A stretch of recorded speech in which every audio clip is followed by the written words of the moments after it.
लामो समयदेखि वर्षा नभएपछि पानी माग्दै धनुषाधाम स्थित धनुष मन्दिरको पताल गङ्गामा दूध चढाइएको छ।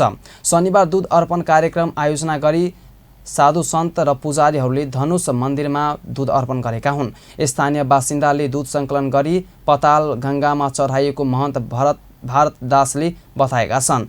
महन्त दासले भर्ने वर्षा नभएकाले खजेरी पर्ने चिन्ताले सर्वसाधारणलाई सताएको हो। किसानले धान रोप्न पाएका छैनन्। मधेसका धेरैजसो क्षेत्रमा खानेपानीको हाहाकार भएको छ। हाते कले चापाकल पोखरी र इनार समेत सुक्न थालेका छन्। त्रेता युगमा भगवान रामले शिव धनुष तोडेका थिए। तोडिएको धनुषका 3 टुक्रा मध्ये 1 टुक्रा धनुषाधाममा खसेको धार्मिक विश्वास रहेको छ। 55 वर्षीय भोगेन्द्र यादवले अहिले पनि धनुषको टुक्रा देख्न सकिने बताए। भगवान रामले तोडेकै धनुषको टुक्राको अवशेष अहिले पनि रहेकाले त्यस ठाउँको नाम धनुषाधाम भएको हो। त्यहाँ धनुष मन्दिर पनि निर्माण गरिएको छ। उक्त मन्दिरमा दूध अर्पण गरेपछि वर्षा हुने र खजेरी नपर्ने मान्यता रहेको महन्त भारत दासले बताउँछन्। सोही मान्यताका आधारमा धनुष मन्दिरमा 500 लिटर दूध चढाइएको स्थानीय विनय यादवले बताएका छन्।